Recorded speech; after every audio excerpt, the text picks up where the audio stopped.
Há alguns anos, por volta de 2019, eu estava no ônibus uma noite para voltar para casa. Havia um rapaz no ônibus que estava um pouco desarrumado e sujo, cheirava a álcool e, de modo geral, agia de forma estranha. Eu estava sentada no fundo e ele se sentou perto de mim e tentou falar comigo. Fui educada no início, pois ando muito de ônibus à noite. Portanto, um sem-teto bêbado não me incomoda e não tenho problema em conversar com um estranho no ônibus. Além disso, estou acostumada a ter uma ou duas pessoas mal intencionadas no ônibus, considerando a rota e o fato de ser tarde da noite. Quando ele tentou flertar, eu disse educadamente que não estava interessada. Coloquei meus fones de ouvido de volta e o ignorei. Ele ficou um pouco frustrado e até disse algumas coisas vulgares, mas eu não conseguia ouvi-lo, então estava tudo bem. Não é meu primeiro encontro com esse tipo de situação, e embora seja desconfortável e não haja nada de bom nesse tipo de comportamento, raramente me sinto ameaçada. Na maioria das vezes, eles são inofensivos, só latem e não mordem, e eu sou uma garota grande, ou seja, alta e acima do peso, e sei o básico de autodefesa, e sempre tenho uma estratégia de saída quando estou em situações em que não me sinto segura. Quando as pessoas ficam assim no ônibus, na maioria das vezes, ignoro e ajo como se não estivesse incomodada, o que é suficiente para que elas fiquem entediadas e encontrem outra coisa para fazer. Só entro em ação se eles me encherem o saco ou começarem a assediar outros passageiros, especialmente mulheres, crianças, idosos ou qualquer pessoa que pareça vulnerável, porque não vou tolerar isso. E os motoristas de ônibus geralmente também não toleram isso se a situação se agravar o suficiente. De qualquer forma, esse morador de rua bêbado e aleatório teria sido apenas um dos muitos moradores de rua bêbados e aleatórios, se não fosse pelo que aconteceu em seguida. Então, minha parada está chegando. Estou ansiosa para ir para casa. Estou cansada e muito pronta para ir para a cama. Puxo a corda para indicar que quero descer na próxima parada, e ele se levanta e vai até a frente para falar com o motorista, e depois ri alto. Não penso muito sobre isso, exceto que estou um pouco desconfiada e pensando, por favor, não me diga que vamos descer no mesmo ponto. Quando o ônibus diminui a velocidade, estou esperando na porta traseira para descer no meu ponto. Em vez de abrir a porta de trás, ele abre a porta da frente e o rapaz desce. Peço ao motorista para abrir a porta de trás e o vejo balançar a cabeça pelo espelho e, irritada, vou até a frente para descer, mas ele fecha a porta antes que eu possa descer e começa a dirigir. Com raiva eu digo, que diabos, essa é a minha parada? E o motorista responde, desculpe, mas não posso em sã consciência deixá-la descer na mesma parada que aquele cara. Desça na próxima parada ou espere até chegarmos a uma estação de trânsito e pegue um ônibus que vá para o outro lado. Sem entender, perguntei, por quê? Por causa do que ele me disse, diz ele. Pergunto o que ele disse e o motorista apenas responde, nada que eu gostaria de repetir, jamais. Sinto muito, mas confie em mim. O motorista realmente parecia abalado e, considerando o tom de sua voz e a expressão em seu rosto, por mais frustrada e ansiosa que eu estivesse para chegar em casa, confiei nele e acreditei em sua palavra. Peguei outro ônibus que fazia o caminho inverso no terminal seguinte e observei o motorista enviar um rádio para que alguns policiais e seguranças de trânsito patrulhassem a área próxima àquele ponto. Eles estavam estacionados no estacionamento próximo à parada quando finalmente desci e fiquei ainda mais paranoica e em alerta máximo, enquanto caminhava alguns quarteirões até meu apartamento naquela noite, felizmente sem mais incidentes. Nunca mais vi aquele cara, e não me importo com isso. Até hoje, eu me pergunto o que exatamente ele disse ao motorista. Fico chateada por não saber, mas ao mesmo tempo, talvez seja melhor assim. De qualquer forma, as implicações são suficientes para me assustar.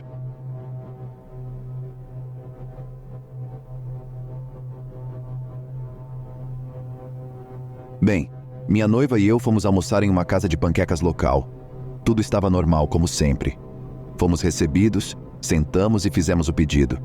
Já tínhamos estado aqui uma vez, há cerca de uma semana. Nossa garçonete foi um pouco rude e desdenhosa comigo, e parecia extremamente interessada na minha noiva. A princípio, não achei nada demais, porque minha noiva é muito simpática e doce. Ela se dá bem com todas as pessoas que conhecemos. De qualquer forma, ela veio com nosso pedido e fez um comentário para minha noiva sobre seu boné, um boné de beisebol preto com um anzol na aba, dizendo que sabia que era ela pelo boné. Nós rimos da situação. Mas quando ela se afastou, minha noiva disse que ela deve ter me notado da última vez. E eu balancei a cabeça. Não, só fomos a esse restaurante uma vez e aquela mulher não estava aqui, nem você usava aquele boné. Empacotamos nossa comida e minha noiva saiu para o carro enquanto eu pagava. Quando a caixa estava digitando meu pedido no registro, ela parecia confusa. Ela me perguntou quem é Érica. Eu dei de ombros. Ela disse que não havia ninguém chamado Érica trabalhando lá e perguntou quem era a minha atendente. Eu lhe disse que era a mulher com o rabo de cavalo loiro. Ela pareceu confusa e preocupada antes de sair para perguntar a outro funcionário. Eles concordaram que não havia ninguém com essa descrição ou nome que trabalhasse lá. Olhei ao redor do pequeno restaurante para indicá-la, pois era possível ver literalmente todo o restaurante da frente, inclusive a cozinha e o banheiro, mas não a encontrei. Paguei, saí para o carro e contei à minha noiva o que tinha acabado de acontecer. Ela pareceu preocupada e disse que a van assustadora que estacionamos ao lado saiu antes de eu chegar aqui.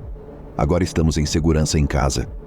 Mas ainda estou um pouco preocupado em saber quem era aquela mulher e por que ela estava tão interessada em minha noiva.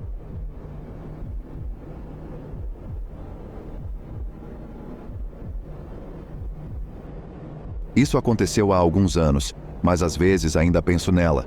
Eu, com 20 anos na época, estava ganhando meu salário na faculdade me apresentando em shows de cabaré em cidades semigrandes. Meus pais me ajudavam de vez em quando, mas é o suficiente para comprar comida e pagar as contas. Além disso, não tenho um filtro para o que digo às pessoas, caso esteja se perguntando por que contei alguma coisa para a mulher da história. Eu estava a caminho da estação de trem para pegar o trem para um show de cabaré em outra cidade e estava em um ônibus naquele momento. Eu estava ouvindo música no meu telefone e com os fones de ouvido tampados. Quando o ônibus parou na minha estação, havia uma mulher de meia idade. Eu diria que talvez na casa dos 50 anos, imediatamente na porta para entrar, e eu a senti olhando para mim. Certo, isso acontece. Tenho um estilo de roupa que é único o suficiente para me fazer ser olhada de vez em quando. Quando a porta do ônibus se abriu, eu saí, e a mulher se virou comigo tocando meu ombro. Vamos chamá-la de Leslie, já que ela me disse seu nome, mas esqueci tudo, exceto que começava com um L. A conversa não é palavra por palavra, mas parafraseada. Leslie, desculpe-me. Eu. Sim? Tirei meus protetores de ouvido. Eu só queria dizer que você tem um estilo único e que realmente se destaca. Eu adoro isso. Parece que você é muito criativa. Ela estava parecendo muito genuína, e fiquei muito feliz com o elogio. Não pensei muito no fato de que Leslie estava prestes a entrar no ônibus, mas não entrou, pois ela estava falando comigo agora. Oh, isso é muito gentil, obrigada. E sim, eu ganho meu salário fazendo cabaré, então você está certa. Leslie. Oh, isso é muito interessante. Tenho que ficar de olho nos pôsteres aqui na cidade, então. Sim, estou no palco aqui com bastante frequência. Em 2 meses, nessa outra cidade, por exemplo. E também hoje à noite, mas não é na cidade A, e sim na cidade B. Oh, parece que você está prestes a ter uma ótima noite. Sim, vou. As pessoas de lá são maravilhosas. Então eu vou com você. Agora espere um pouco. Ela não estava indo para algum lugar? Foi nesse momento que percebi que ela não entrou no ônibus do qual eu saí e que esse ônibus já havia partido. Você não estava indo para algum lugar? Sim, para o aniversário dos meus amigos. Mas vou cancelar. Isso parece muito mais divertido. Agora, espere aí. Ela tinha um lugar para ir, e por acaso, decidiu cancelar seus planos e vir comigo, no trem, com uma pessoa com menos da metade da idade dela, e dirigir por 3 cidades, onde, por sinal, não havia como ela voltar para casa depois. Eu tinha um lugar para passar a noite lá, mas ela não teria. Você não poderá vir para cá depois. Não há trem tão tarde da noite. Eu tenho um lugar para dormir. Ela parecia ter começado a pensar, e eu pensei que ela tivesse mudado de ideia por um segundo, mas depois ela sorriu novamente. Está tudo bem. Eu... tenho um filho morando lá. Não sei mais exatamente o que ela disse, mas sei que foi algo nesse sentido, e imediatamente pensei que ela estava mentindo. A essa altura, eu estava estranhando muito, mas ainda não estava surtando. Comecei a me afastar, pois ainda tinha que pegar o metrô. Leslie entendeu isso como um sinal de que eu estava concordando e veio comigo. Sei que ela estava conversando durante todo o trajeto até o metrô e que estava andando bem devagar. Eu não precisava me apressar para chegar à estação. Na verdade, eu estava bem adiantada, querendo jantar no caminho, o que eu mentalmente descartei a essa altura. Mas a maneira como ela me segurou foi se enlaçando comigo e se segurando com força. A essa altura, eu estava surtando, mas me esforçando ao máximo para manter a calma. Sempre que me fazia uma pergunta sobre mim, eu estava mentindo agora. Na minha cabeça, eu estava fazendo planos para dizer que queria comer alguma coisa, sentá-la no McDonald's e fugir. Mas Leslie me deu a oportunidade de ir embora. Sentado na estação do metrô, havia um morador de rua bastante conhecido em nossa cidade. Nunca havíamos conversado, mas eu conhecia seu rosto e ele sempre foi educado. Leslie aparentemente o conhecia e se distraiu imediatamente, soltando meu braço. "Oh, oi, John. Como você está? Está tudo bem?" "John. Oi? Estou fazendo o melhor que posso, mas as coisas estão uma droga no momento." "Ah, você sempre diz isso. É como eu sempre lhe digo, você precisa..." Não fiquei por perto para ouvir a conversa e comecei a trotar, depois a correr, dentro da estação de trem. Eu não queria mais parar para jantar, com medo de que Leslie me encontrasse novamente. Então corri imediatamente para dentro do trem. O trem partiria em 15 minutos, o que me assustou ainda mais, pois ela ainda teria muito tempo para entrar. Então, fiz o que achei melhor e me escondi no banheiro do trem, até que ele partisse. Então, e somente então, saí e me sentei. Tive de trocar de trem uma vez e me senti observada o tempo todo, mas Leslie tinha ido embora. Ela não apareceu na Cidade Bay no show de cabaré. Contei a história a um colega e liguei para meu melhor amigo, e ambos me ajudaram a me acalmar. O fato de uma pessoa estranha se enganchar em mim, no meio de um lugar público, e se comportar de maneira totalmente normal, para mim foi enervante demais. Não tenho certeza do que ela queria exatamente, se só buscando amizade, se planejando me roubar.